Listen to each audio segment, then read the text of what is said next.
Welcome back, and we are starting a new season of the Portman podcast with a little bit of a different twist than usual. Instead of having a guest, I'm going to have a bunch of guests on because we're going to be going through a Bible study. So I want to kind of intro three of the guests who decided to show up on our first day to film. Parker, Luke, and Reeves. Explain a little bit about who you are and what y'all do. What's up, guys? My name is Parker Amos. My wife's name is Freddie. She works for LO, Live Original. She's a counselor for them. So brought us over here, and I manage Buck Commander, so I work for Willie. So we're all kind of in the family now. So excited to be here. Thanks for having us. Oh, and big news, having a little girl in about 4 weeks from now. So we're excited about it. Life's about to change. But we're really excited. Her name's Collins. Yeah, we produce girls Baby around Collins. here too, by the way. Everyone produces 5 girls right here. Five girls in the makings. Right here. Yes, sir. Let them hear it, Luke. Worship will be tearing it up. Let them hear it, Luke. Yep. All right, so I'm Luke Albritton, married to Elise. My wife doesn't work for Lowe, but she is beautiful and awesome. I have a drone business, and so I do things with drones. So, yeah, that's kind of my life and what I do. So Elise and I have 2 daughters, Everly Ann Albritton, and then we have Faith Aaliyah Albritton, which was just born about a month and a week ago. So we have a newborn and a 1.5 year old. So I am Reeves Walker. I write music and lead worship for LO Worship, and my wife also sings with us from time to time, and she is beautiful as well and awesome. She does not work for LO, but she does all kinds of ministry things like we all do together, and fun fact, she is his wife's sister, so we are brothers-in-law. And yeah, brother-in-laws. I'm not the one that can sing. My wife can sing, Lydia can sing, and Reese can sing. I show up support. Yeah, but I like living in the shadows. Typically, we'll have Jacob join us, who's my brother-in-law, but he chose to go duck hunting this morning instead of joining us, which is whatever. Ducks over the Lord. And then our other buddy, Brian, had to work, so he's going to join us whenever his work schedule allows it. So thank you for tuning in. Hope that this new season is a fun little twist for you.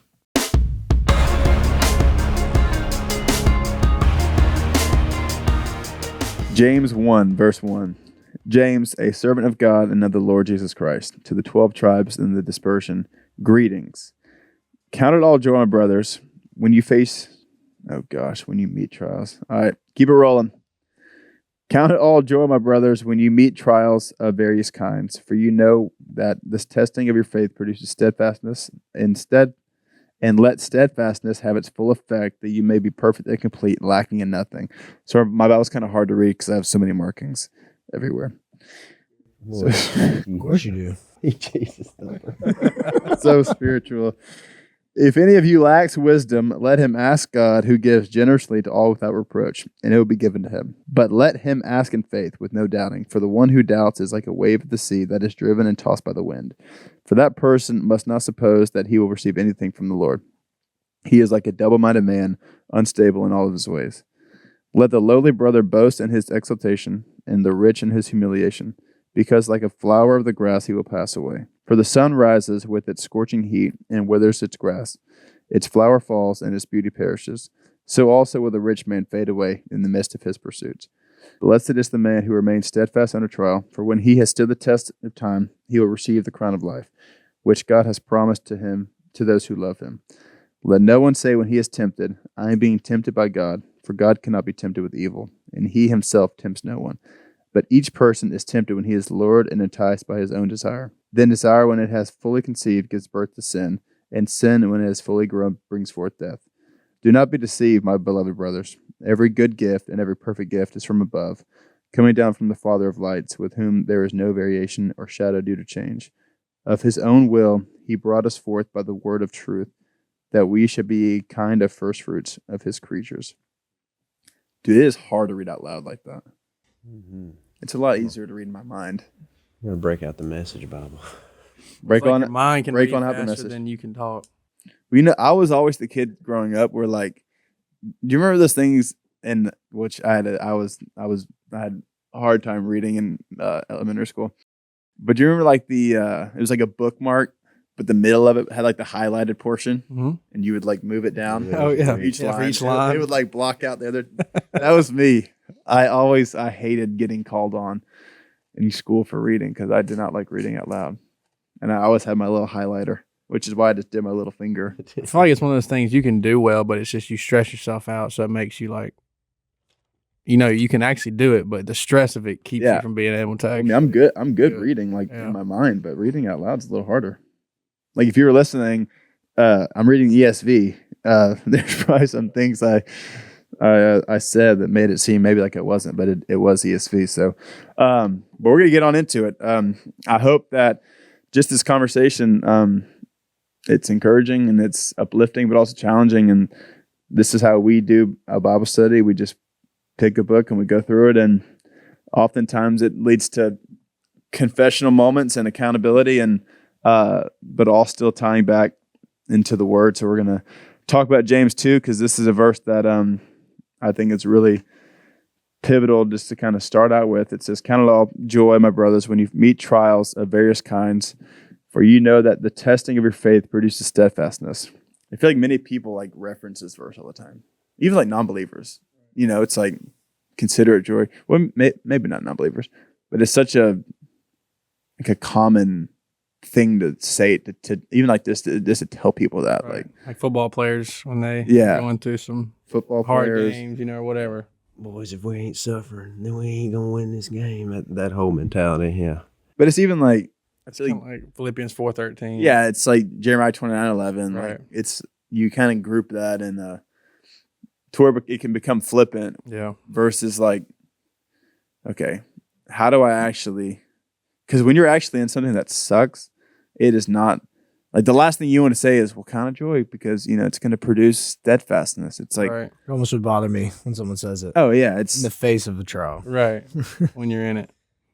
Well, because it's hard, like and I think that's the thing that can be confusing at times. Is like, how do you get to a point where like because I think that's the thing I wrestle with. It's like when you're in a situation that's like awful or like not fun, it's like, how do you just, keep looking at it like, I'm just going to smile and not let it bother me. Yeah. Especially when it's like wave after wave of just like, pew, pew, Yeah. pew. But yeah, I think, obviously, hearing James write it, James, if you're listening, James is the half brother of Jesus. And this is this is probably my favorite book in the Bible, just from like a get to the point, practical, like I'm just going to tell you how it is. But yeah, I don't know. What do y'all think about like the idea of whenever you face many trials, how do you get to a point where you count it joy? Yeah. I don't know. I was thinking about this with it, like James saying here, it's like testing of the faith, and so like thinking about like when you go in to take a test, like it's got to do with preparation on like your outcome, right? And so, in order for because I think about we try to count this as joy when the trial happens, right? But I think preparation has to be done before the trial happens, as far as because we know like happiness is circumstantial, right? Joy is something that is built off some type of foundation, right? That's something that's different. So, I don't know. I think for me is a lot of times why I do get frustrated with this is because of like the preparation leading up to it. Maybe I'm not prepared enough for these sufferings, whatever the sufferings may be. And he kind of says trials here, and that can mean anything from death to just like a relationship struggle. It could be a lot of things. Two ends of the spectrum. And so I think that's something for me that I've had to realize. It's like it's so much harder to be joyful when the circumstance happens than having a heart full of joy when it does happen. So it's like I think that's hard to do because it's like we get busy with life and like with kids, and that's how like I've noticed the past couple of years my study time has changed drastically because of kids.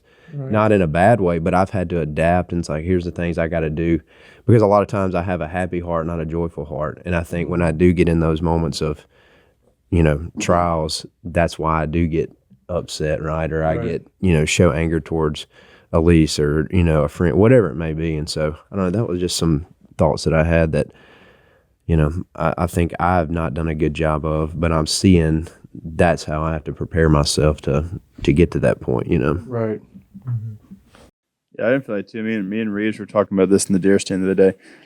But I think even just with our culture and like social media, I think it's easy to like compare trials, you know, to where it's like you see something like this family's going through something that's super traumatic, and then it almost like diminishes it, which you know, to some extent it is nice to have, you know, to be humble about like seeing situations like, well, I don't have it near as bad as that. But at the same time, it doesn't necessarily diminish like what you are going through. You know, like you said, Right. like relational conflict, like even though it's not as big as like the death of a family member to somebody else, like to you in that moment, it still feels like something big. You know, I think sometimes we can like kind of just play that game of like, well, it's not as big as so-and-so's. And it's like, but it's still big to you. Like, you know, even if it is, you know, a marriage argument or a relational conflict or, you know, something like that, it's not detrimental or it's not the biggest thing, but it is a big deal, you know? And I think sometimes like we can maybe, you know, not say it's as big of a deal because of other things that we see or whatever. But the thing that's interesting to me is like, he goes on to say, like, if you do this, then like, this will like, you will be perfect and complete, lacking in nothing. I think, 'cause, I mean, if you see people that are like, you know, that do go through hard things and it doesn't shake them. Yeah. And it's like, how do you get like that?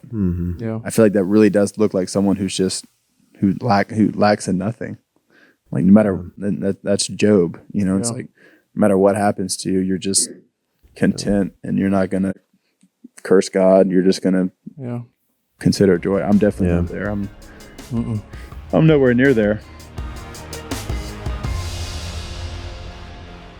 Pornography is not an easy topic to talk about, but it is something that we must talk about, especially for us men, whatever age group you are. I'm sure that you have at one point in your life been exposed to porn. For me, I used to be super addicted, man, throughout high school, early on in college. It was just something that I could not get a grasp on. And for the life of me, I just could not figure out how to defeat it. And I went through a long time period where it just had such a grip on my life. And it wasn't until I really found true accountability that I was able to be set free from it. And man, there are so many companies out there that are working against you, against your family, against your marriage even. And there is one company that is working for you, and that is Covenant Eyes. And Covenant Eyes has been the #1 trusted software for over 23 years for Christians seeking to live a porn-free life. So Victory by Covenant Eyes is a powerful tool that helps Christians who are serious and want to quit porn for good or never start.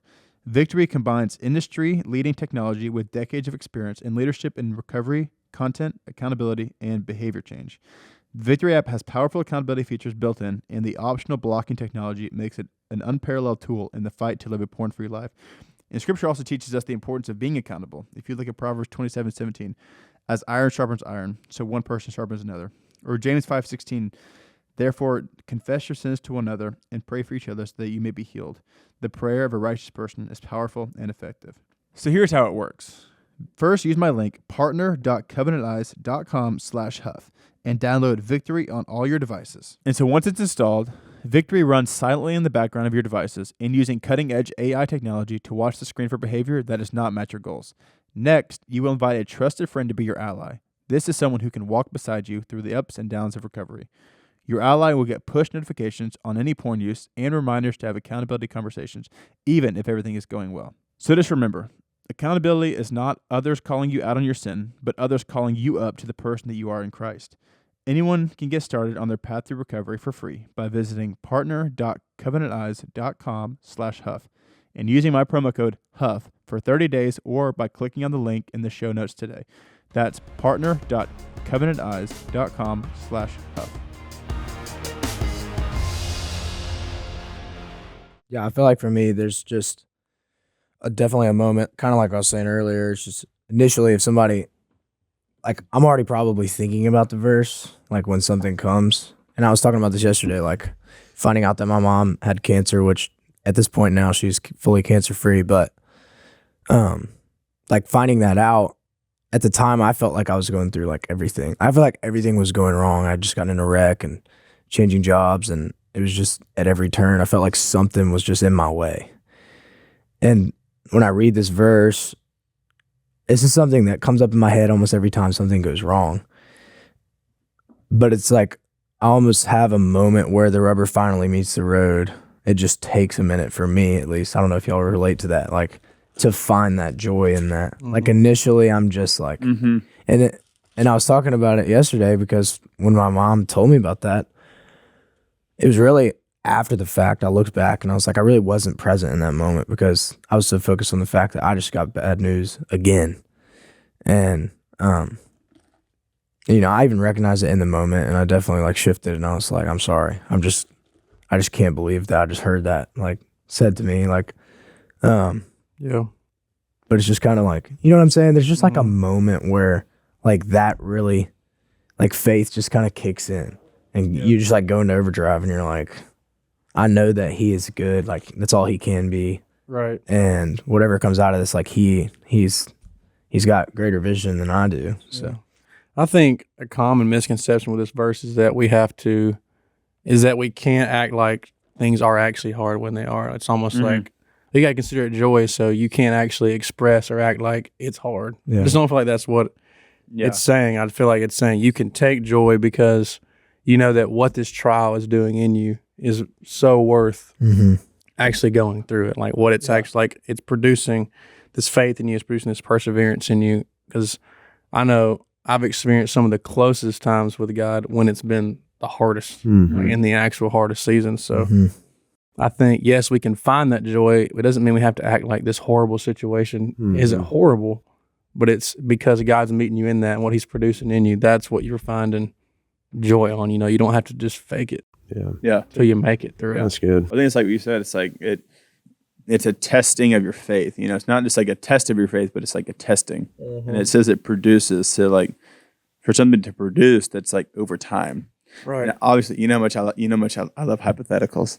Yes, you do. Like when I read this verse, like this is just what I think I'm gonna read when I read this verse, and it's not true. It's just what I think of. Like we just talk about like being in a wreck. I would read this verse and think like you get in a terrible accident, and you're supposed to be just like smiling, like. You know, like that's just what I see. It's like I'm considering it joy. Like I'm just gonna have a smile on my face, and the guy's like, "Why are you so happy?" And then you just get to share the gospel. And like, but it doesn't. Like life doesn't really necessarily happen like that. No. Yeah. You know, and I think I read that verse and I'm like, I'm just supposed to just smile and act like everything. And I think that's the thing too.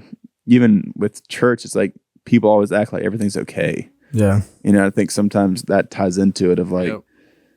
I know that I'm supposed to like I'm in a trial, and it's going to produce this eventually. But like you said, you can't neglect that it's actually difficult and hard and like not fun to endure. You know, the Bible talks all throughout Scripture about endurance and enduring. But yeah, I think that's something that we can do a bad job at is like having just that misconception of like that you actually can have emotions towards something bad. Right. You know, Struggle. Yeah. Like to struggle. Yeah, I know some of y'all this way too, but just the way I grew up, it was very much like everything was always okay. You never talked about your problems or any negative emotions. And so I know why that's like these settings are so important is we can actually look at each other and be like, hey, it's okay to not be okay. Because when you just get isolated, you're like, oh no, I can take it on by myself. I can keep going. It'll get better. Like you never really. Yeah, and I think get real to like y'all's point. Us as guys, like we like hard things, but we don't like showing that we can't do hard things. Right. And so it's like the world portrays that as weakness. Whenever like we want to go do hard things, we want to lift heavy weights, we want to, you know, do things that seem to be hard. But when we don't accomplish them, then we don't want to admit that we didn't accomplish it because we're prideful. Right. You know, and so and I think, man, this verse has been. Like with faith being named faith, like this verse just really rang true the last 2 months of my life. Sorry, this is very serious. I'm just laughing at your swivel chair. I can't sit still. just rock. Just rock back and forth. But it's one of those. Like it was almost. I was fearful to even name her faith because Elise and I talked about this. But I was like, like nothing bad can happen. She's been healthy this whole time. And then, obviously, I'm not going to get into detail, but as soon as she was born, everything went south. And so it's like, man, the Lord, this, like, I can say that I have faith and like, but like, was I prepared? And I feel like the Lord was preparing me up to that day, because at that point in time, as a dad, you want to be able to do anything to help your family or your kids, right? And like, I sat there and I literally couldn't do anything. Like, and it was tough. Like, I was like, man, I can't, like, there's nothing I can do, right? And so I think that was, this verse is like, I guess hits me pretty emotionally, just because of faith being faith. But like, it was a time in my life I had to truly hit, like, God's got to take care of this girl's suffering to breathe. And it's like, okay, like, I'm seeing somebody else suffer. And I think that's what we see in our life, like, as a community of brothers. It's like when another brother hurts, you hurt for them because you love them, you know, and but you want to help them. And like, I think when we get to that type of humility with each other, it's like, it's okay not to be okay, like you were saying, Parker. And so yeah, that was something I think for me has been a big deal, you know. Yeah, it's really good. Well, I know that you also love the next verse. If you want to read that and speak to that, Luke, the wisdom part. Yeah. So if any of you lacks wisdom, let him ask from God. He who gives generously to all without reproach, and it will be given to him.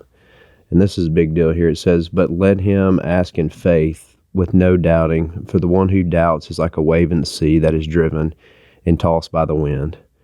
And man, that's, we were kind of talking about this before we started, but if this is not one of the biggest struggles that I think that, like, I have faith, but it's like the whole, you know, Jesus talks about the faith of a mustard seed, the size it takes to move a mountain. But when we think we have faith, it's not 100%, right? It's 99, which to him is not, like, you have to truly believe that. And so I think about that living in the land of lukewarmness kind of ties in with this. And I'm like, man, how many times do I ask God for things that, like, man, I'm pretty sure he's going to make this happen. Right. But it's those, like, man, you still have doubt. And that's obviously the enemy's deception, that we're, you know, get deceived or whatever it may be that gives us that doubt. And so, I don't know, man, it really stepped on my toes reading this, but I also seen it come alive in the past couple of months of, like, God, I truly trust and believe that you're going to make this, like, that faith is going to breathe again, right? Normally, like, she's going to come home to, you know, one day. And so yeah, y'all hit on that, because that's something that I think in this world, like, we do just ask and we expect, but we ask with not the faith that James is talking here, you know? Yeah. I want to go back to, there was something I'd read in Proverbs. This is a big thing, I think, too, is I don't do a good job of just asking. But it says here in Proverbs 2, it says, Proverbs 2:6, for the Lord gives wisdom, from his mouth comes knowledge, and I understand. He stores up sound wisdom for the upright. He is a shield to those who walk in integrity, guarding the path of justice and walking over the way of his saints. And so that's something, that's obviously a gift that Jesus gives us, is wisdom, right? But also that's something that we have to ask for, right? We have to seek out, and that's what, you know, I think it's in Matthew 7, he says, you ask and it will be given, seek and you'll find, and knock and that door will be open. And so asking for that wisdom is the first thing that I even forget to even ask for, right? I just expect to get into this word and the Spirit to lead me, but I don't ask for his guidance, right? I don't ask for his wisdom, like, God, it's your thoughts, not mine, your words, not my words. And so, I don't know, that's a big deal, I think, is like just going to the Lord and like, hey, God, I need your wisdom now. Like, obviously that has to come through our actions, right, to get into this word. Like, God's not just going to hear it, and let me just give you this wisdom, right?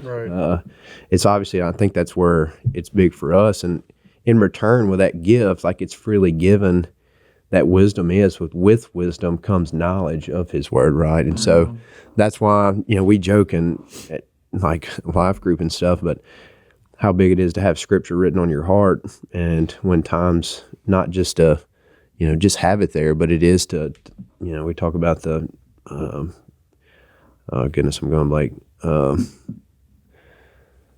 The breastplate of righteousness, y'all help me out. The shield of faith, the sword of the word. Right. Yeah, the sword of the Spirit. All those things, like having ready to fight off Satan, right? And so the sword being the word and having the word on your heart, I think, is what helps with that. So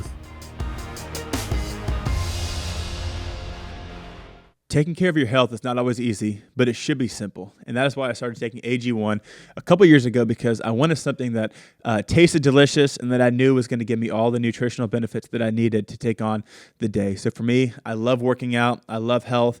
And AG1 it's been a game changer for me, because I do not like taking coffee in the mornings. I don't like taking pills. I don't like taking supplements. And AG1 has been something in the mornings that's been a go-to for me, because, like I said, it tastes delicious. It gives me energy for the day. And not only that, it helps me be more focused, nourished, strong, and ready to take on the day. So it's just one scoop mixed in water once a day, every day. And by doing that, that makes me feel all those things that I just said. So for me, I love drinking it cold. I have my cup, and I put a bunch of ice in it with 16 ounces of water. That's just how I do it. And I mix one scoop, and that gives me all the benefits that I need for the day. And I really started to take AG1 because, like I said, I don't like taking pills. I don't like taking vitamins, and I don't like having caffeine in the mornings. So I wanted something that could help all those things while still tasting delicious. And that is what AG1 has been for me. And I've even felt the difference in my recovery. Like I said, even if I don't take it right in the mornings, or if I don't work out that day, I still love trying to take it in the mornings. And if I forget, I love to take it just at some point throughout the day, because I do notice a difference in my health, but also just my recovery for some of the strenuous workouts that I've been doing lately. And so I've recommended AG1 to all of my friends and my family. My dad has been the latest on the health kick of AG1. He even texted me the other day if I could ask AG1 some questions about their product. My wife, Sadie, loves to take it as well, and I've gotten so many friends on it in the past. You've heard me talk about John David from the Duck Call Room, and my neighbor in the past, and so many people that I love that are my friends and my family love taking AG1 as well. And we travel a lot, and oftentimes the places we go, there are not many healthy options to the places we go, which is why I love to bring my AG1 travel packs with me, because it gives me the health that I need on the go while still tasting delicious, and I can get my gains in whenever I'm traveling. So if there's one product that I had to recommend to elevate your health, it's going to be AG1, and that's why I've partnered with them for so long. So if you want to take ownership of your health, start with AG1. Try AG1 and get a free 1-year supply of vitamin D3 plus K2 and 5 free AG1 travel packs with your first purchase exclusively at drinkag1.com/Huff. That's drinkag1.com/Huff. Go check it out today. Yeah, I think this verse too, it's like, this verse kind of confuses me at times. And I think sometimes the thing I do that I think can start like sincere, but I think can sometimes turn into a cop-out, at least that I've kind of seen in my life, is like whenever I read this verse and I think about my life of, how do I ask God and not doubt? Like, 'cause I think all of us doubt. Like, I think about the man in the Gospels that says, I believe, but help my unbelief, which like it's a great verse. It's like one of my favorite verses, but I think sometimes it can get to where it's like a cop out for a verse like this. You know what I'm saying? Like, I believe God, but help any unbelief, but help my unbelief. And it's like, well, you're just kind of saying that because you're still doubting. Yeah. So I don't know. I feel like then he goes on to say he's like a double-minded man, unstable in all of his ways. And I'm like, that seems a little harsh. Yeah. It's like this person should expect to receive nothing from God. Yeah, and I think though too, right? that setting you're talking about, that man's son I think he was crippled or either blind, something. Yeah, I can't remember if that was him or if it was like if he was back at the. Because I think he was asking the Lord that because his son had been sick or whatever for so long, and so it's that whole point of suffering right there, right? And I think that's where, like you're saying, you struggle with that, and it is a cop out because a lot of times, like I was just saying this to Elise, like. Because I'm having some, like, Lord, I believe in you and trust you, but, like, there's times, like, I have disbelief that you're going to come through with it. And I think with our doubting, that's where Jesus' wisdom can shine through if we choose to ask and get into this, right? And so I don't know. Yeah, that's a good point because I think everybody knows that verse and says, Lord, I believe. But, like, Jesus says, the demons even believe. And so, and they shudder. So there's more to believe in. It's also the following and actually following Jesus. But so I know something that stuck out to me even reading it just now. I've heard it, but it just hit me differently today. But it says he gives this wisdom generously to all without finding fault. And just thinking about a lot of times, I feel like for me, like I don't ask for that wisdom because I know like what I've done lately, right? I have that shame. It's like, oh, I don't feel worthy to receive that wisdom or that guidance from the Lord. But that truth of like, he does give generously to all without finding fault, It is about, again, going back to the faith, it is about our faith in him, not about how well we've obeyed or behaved lately. So anyways, it's just that comforting of his grace that he still does extend that wisdom and how undeserving we are. Yeah. Because there's so many things you can doubt. Like, you can even doubt that he'll give it to you generously. Like, He'll just give me just a little bit. yeah, like that. Like, that's what you can think. It's like well, I said this earlier. I looked at this earlier. So God's just going to give me, if I ask. Yeah. Then, but I doubt. I'm like doubting myself for even asking because I feel stupid because of something else I've done in the day. Yeah. So then it's like, how is God going to give this to me generously if I've already done this? Right. So like that's what I'm saying. Doubt can play out, like doubt even that God's good or that he's even real or that he actually will give it to you generously or that he hears. Like there's so many factors of like what you could actually doubt. Right. Yeah. And I think I was thinking about this. I don't think doubting is a bad thing, but I think if we live in that mindset where doubting becomes bad, and because if we don't doubt things, then there's no way we can dig in here to see if what we doubt is true or not, right? And so I think and I've had this discussion because somebody asked me like, well, is doubting a sin or is doubting bad? And I was like, well, doubting's bad if we live in doubt, right? It's the same way like if we live in fear, it's not bad to be fearful, right? And so I think that's for me is I had to teach myself is like it's okay to doubt, maybe not even doubt, even question, but like not to live in that question and just constantly question it. Go find out for ourselves why do we have doubt, right? Or why do we question what God does? We'll get in here and dive in to see why, and because there's so many people in this book that's been through like way worse stuff. And, the things that they've come through. And I'm like, man, why don't I just get in here and find out for myself instead of questioning, what God is doing in my life. So. Yeah. I mean, if you read the New Testament, like the Gospels, it's like the amount of people who doubt, like you have John the Baptist who, baptizes Jesus, sees heaven split open and a dove, and then he gets put in prison and he's like, sends his messengers to be like, hey, are you really, because he's in prison, And then you have Thomas. I'm not gonna call Thomas Doubting Thomas. I can't stand when people call him Doubting Thomas. He was just honest Thomas. Yeah, we use a savage. He was honest Thomas. I'm saying like he doubted. You got Peter who went back fishing. Like they all wrestled with that. Yeah. Like I think they're the 12 disciples and John the Baptist, who Jesus said no one was ever born greater of a woman than John. So it's like and the dude was doubting in prison. Like that's good. But I think like we were saying, where there's doubt, like you look at like when Jesus told Noah to build the ark, when Jesus told Abraham to climb the mountain with his son to be killed, like they're human, just like there was doubt there that God was gonna like, is God gonna come through? Because there's a moment when Abraham's son asked like is Jesus gonna provide, or where's the lamb at? And Abraham says Jesus will provide. Well, like, he has to believe that, right? But like, as he's climbing that mountain, if your son asks you a question, knowing that, like, I truly believe Abraham was going to kill his son, right?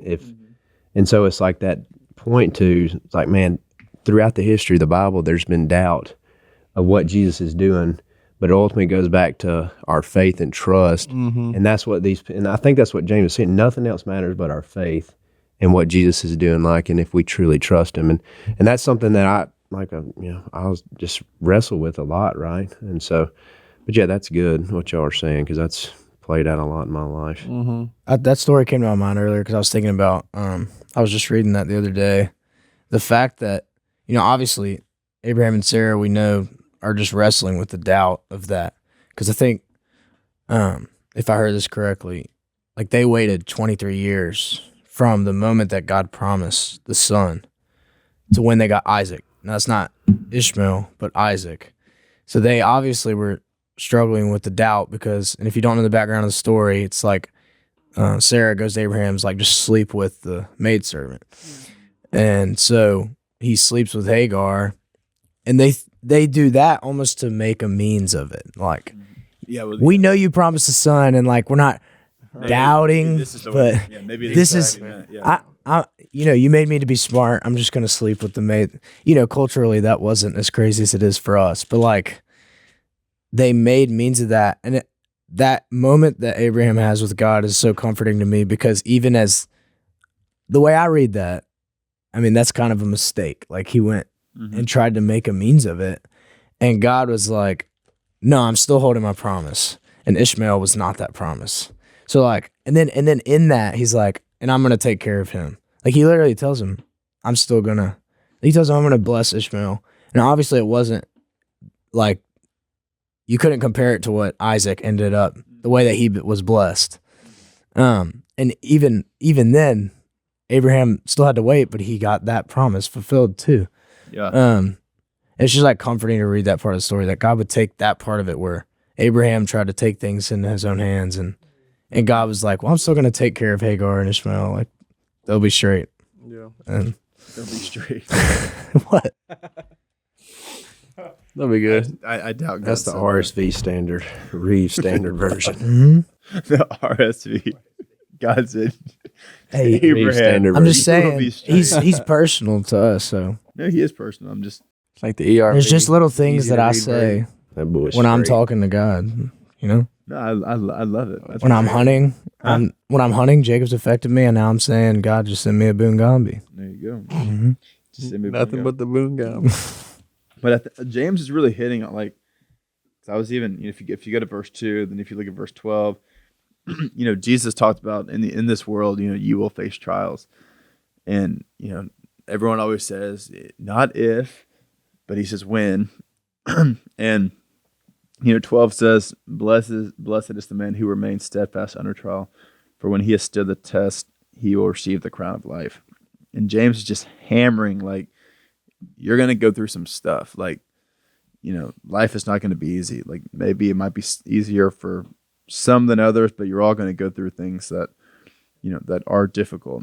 And he says, like, you have to remain steadfast. Like you have to consider it joy, I just love that he said that in 2, then he talked for a little bit. And then he was like, if you didn't understand what I meant in verse 2, I'm just going to just kind of reiterate. I'm just going to kind of keep hammering this idea of, remaining steadfast because it is easy to fall away.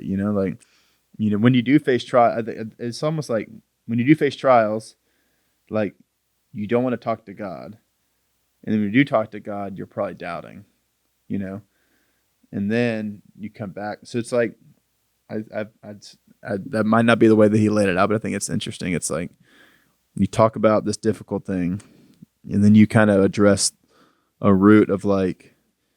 You're not going to want to ask God for wisdom if you're going through this hard trial. I mean, like maybe you will, but like there's probably going to be doubt involved because you are going through something difficult. And then he reiterates it again. And then he goes on to talk about, which we can get to that in a little bit, but like, let no one say when he is tempted, I'm being tempted by God.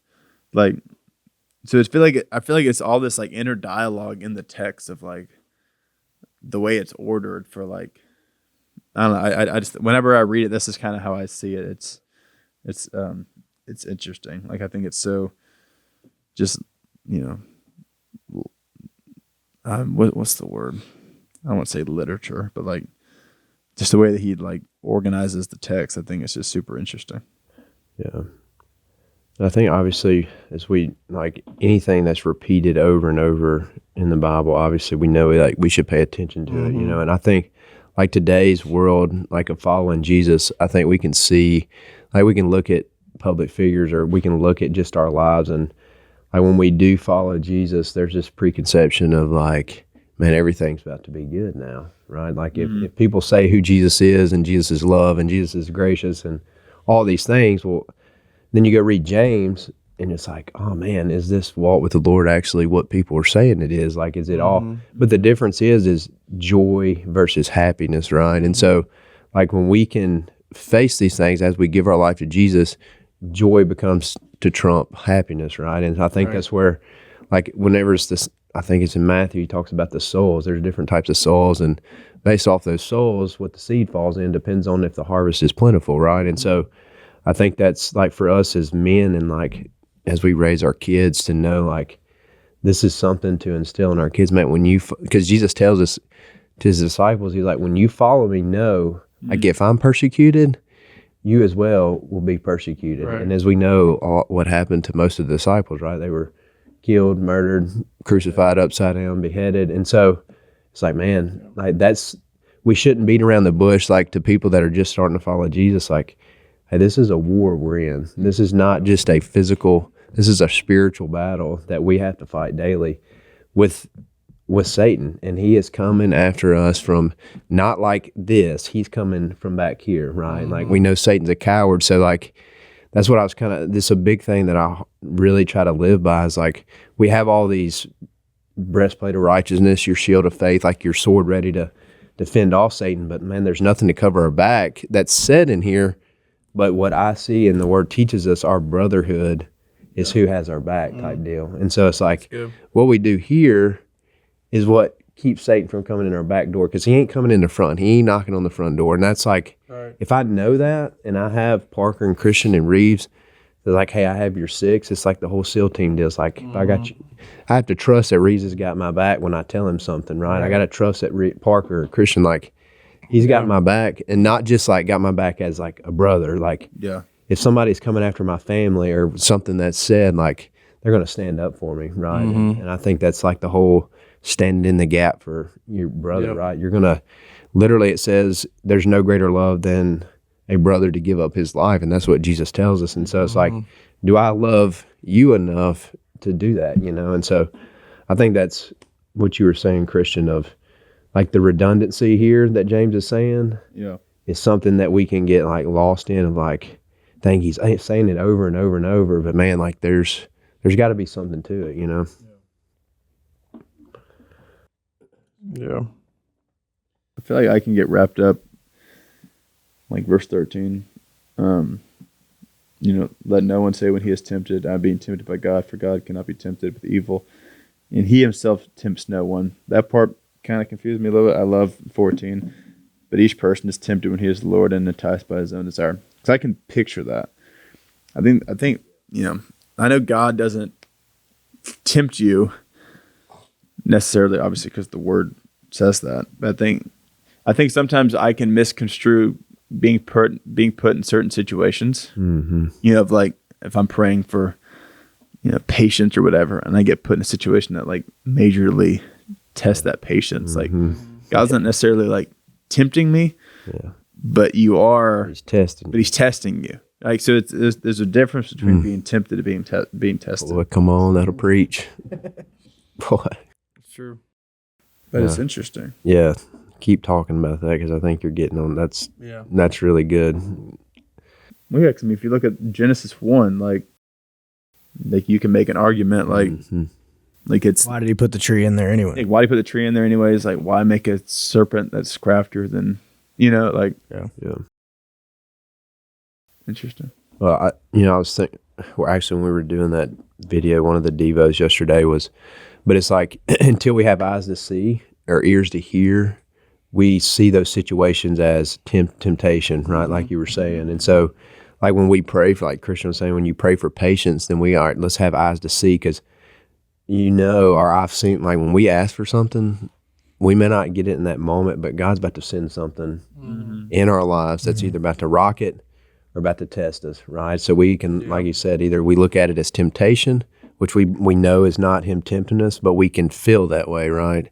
Yeah. But we can look at, all right, if I'm praying for patience, how can I be ready for this test? Because that's what James is saying here, right? Like, testing of your faith. It's not you take a test and you're done. This is a test that's a lifetime, right? Once we follow Jesus. So I think, Christian, man, what you're smacking on there, that right there I think needs to be talked about, and because we can get lost in those two words are real similar, but it's a big difference. Yeah, well, it's like, but each person is tempted when he is lured and enticed by his own desire. So it's like, I mean, if you just think about it, like, way back when I was addicted to like pornography and stuff, it's like, if I brought my phone, like, like there's so many, there's practical things, right? It's like, if you bring your phone to the bathroom, then you stumble, and it's like, it's you, like, you're lured in, you're being tempted, like, and like that's your own desire. Like that's something that entices you. Mm-hmm. You're putting yourself in a situation that it's going to lure you in, and then you fall to it. You stumble to it. Yeah, I think that's the distinction there. It's like, and he himself tempts no one, but each person is tempted when he is lured and enticed by his own desire. Then desire, when it has conceived, gives birth to sin, and sin, when it is fully grown, brings forth death. I think James is cool too, because it's like there's like all these processes throughout like his text. Yeah. Like earlier, it's like this produces steadfastness. Like let that have its full effect. And then with sin, it's like here's this analogy of like you conceive this sin, and then you keep indulging in it. You keep sitting in it, like you talked about, and then eventually it brings forth, death, which would be the analogy of bringing forth a baby. Like, but yeah, I don't know, because I think even sometimes I find myself maybe not even necessarily like saying that, but like believing that in my heart that like God's tempting me, or like God's putting me in this situation, like, right, Yeah. because it's that tension of like, is he allowing me to be in this situation? Like he could have stopped it. He's sovereign and in control of all things, but he's not making you make those decisions, or like you do have decisions to make. Like you putting yourself in a position that you shouldn't be in, that's going to lead to temptation. Like he's not making you do that. It's a lot of tension. I think that's not going to be resolved, but it's something to think about. Yeah, I think for me, at least when I read that verse, like that's the ticket, what you just said. It's the scary part of that verse is it's when he is lured and enticed by his own desire. And so when you're applying that, at least I've seen in my life, like temptation, especially with phones, like it's everywhere. So like we have to be able to operate in a way like, yes, like we have ways we can avoid. We have avoidance of like a risk management thing. So like, don't bring your phone into the bathroom, but you're still going to have other moments of isolation that you have to be strong in. And so like when I read 14, I can't help but think like each person is tempted.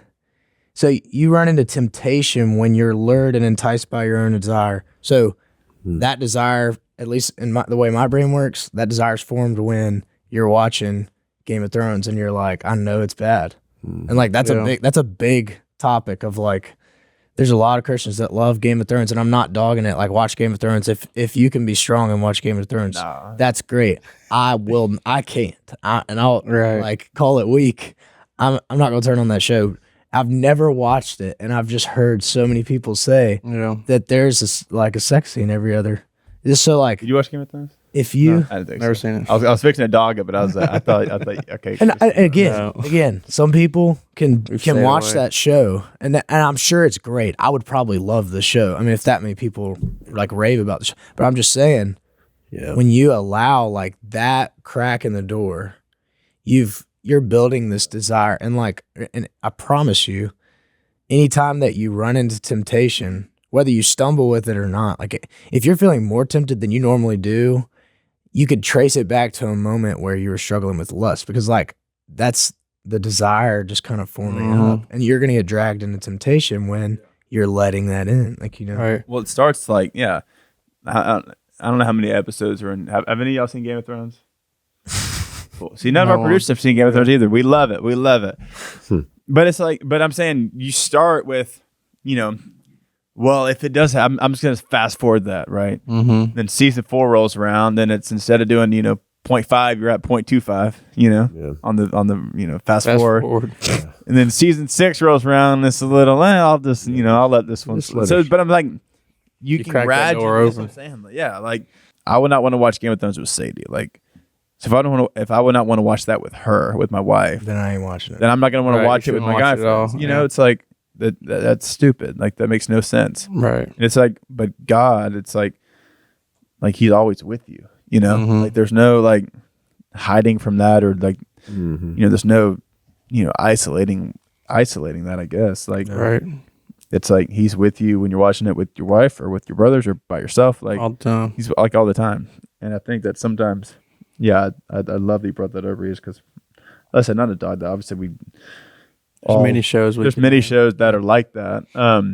But I think sometimes, you know, it's like the foot in the door. It's like, all, you know, the enemy needs is just to get his foot in the door. And then you look up and you watch that, and then you have a dream that's a super lustful dream. And then it's like, you're thinking about that all day. And then that leads you to lingering on social media longer than that like there's like it just spirals. Snowballs, It's just a snowball, you know? Yeah. And I try not to force it on people, but I try to say it in every possible situation I can. But I'm just the type of person that, and I want to say it to just encourage anybody or maybe lead somebody to make a change that they need to. But I'm no social media, and like I've got this thing on lockdown. Like You don't even have YouTube. I don't have internet unless it's in like I have a list of allowed websites. Yeah.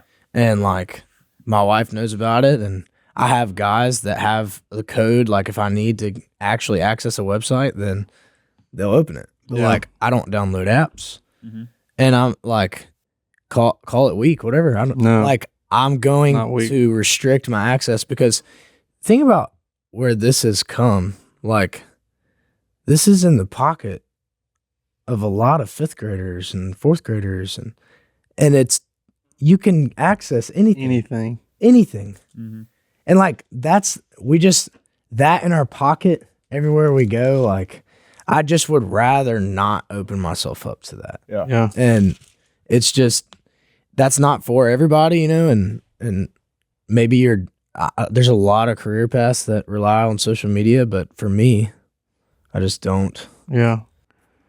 I think your example should be a challenge, you know, to all of us, because when we look at this verse, it literally says it is our own evil desires in us that lead us to this temptation. Like we all should be that serious about killing sin in our lives. You know, if it really is something that's within us, like we can do all these outward things to try to be a better person. Like it really is who we are in the inside that needs to change. I don't know, just your commitment to that is really encouraging. You know, like, hey, I'm not going to just play with sin in my life, which I think we can do sometimes, but I'm going to really I want to kill this sin. I want to change my desires. Yeah. Well, you had Covenant Eyes in college too. Mm-hmm. Yeah. And I talked about Covenant Eyes on the podcast, and this is not an ad right now for Covenant Eyes, but it is a thing that you can like block certain websites. Yeah. Like if you Everything. like no Pornhub, no, you know, new, like there's like, it blocks keywords, it blocks, you know, all those things. And if you're somebody that wrestles with that, like, you know, instead of just not having Snapchat, Instagram, Twitter, or whatever, like you can actually have a thing that blocks any web searches. You know? And it sends, you know, a message to whoever you choose if you try to search something like or whatever. So you have that accountability that's always that's our thing as men. We're so prideful, as you've hit on, that we don't want to ask for help or pay for help. That's subscription based, if I'm not mistaken. It is, and that is like the biggest excuse. I've heard that so many times. Just crap. Like, oh, I'm not paying for that. How worth it is it to you? Yeah, you know. Well, the way I've done that it, a few times a month. The way I've done it is free, so maybe I'm that person. But I think to that y'all's points of that, man, is, and this is where you always hear like go toe to toe with the devil, and it's like, man, I am not going toe to toe with like there's a line. And if we go toe to toe with him, we're going to step over that line. And so like what Reeves is saying, and like when you set those boundaries, we're 6 feet off that line, right? Now, yeah, sometimes we're going to get closer to that line. But if we set ourselves up with that line, he's going to win 9 times out of 10, right? And so I think that's why James says, like with conception, like when a baby's conceived, it's such a small thing that happens, but gives birth to something that's miraculous, right? Something that's so beautiful. And that's what he's using here. It's like it gives birth to sin, which, like, yeah, I looked at this one time. That's like, it's such a little deal, right? Like, it's not that big a deal. I just saw a woman. Like, I just saw a woman walk by, and it's like, oh, man, she's good looking. Whatever it may be, it's like, it just gives birth to, there's the conception, right? But then it keeps going. Then he says it grows into something fully grown. And so it comes from lusting to addiction to just consumption of your life, right? And so it's like you were towing the line, you cross the line, and then you live in that you're living on that side, right? And so I think that's like, man, I think that's like you have eyes to see where you have to limit yourself. Like I have to have eyes to see where I have to limit myself. Parker, Christian, and everybody's different in that way, but just like, if you're listening, don't even set yourself up to toe that line, because we're just setting ourselves up to fail, right? And so having brothers to say like, hey, I know you struggle there, let's not toe that line, let's get off the line, right? So I think, because we can easily say, I've heard guys say this, like, well, I deleted all social media. Well, let me tell you, it ain't went away. Right. Satan still lives in this world. Women still walk down the streets. Just because you delete it off your phone doesn't mean that you're not, partaking that. So like, you got to take steps, and you know what you can do. But so that was something I think that has encouraged me, is like, man, don't even toe that line. That's right. Because I'm gonna cross it. You ain't gonna win either. No. Well, we do have the victory, but and again, I don't want to put myself up against. Yeah, but then you're putting your, when you cross that line, you could put your marriage in a restriction of like, man, does my wife trust me, right? Or like, you can like, having 2 girls now, it's like, man, did they know what their daddy's doing? Like, and it changes your perspective on like, okay, now I see why dads are the way they are. Because now when you have 2 girls, and the way I looked at women, or the way I acted upon, whatever it may be, it's like, man, it's a whole perception change of, it's funny how you get something brought back into your life that you thought that's what life was all about, was like getting with women, or talking with women, or dating as many, whatever it may be. And then you have some of your own, you're like, man, it changes the whole thought process of what you think, so. I'm about to find out. I love God's humor, because he turns things right back to you, and like, here, son, here was your old ways. Let's just look at it from this perspective of, so. Yeah, that's really good.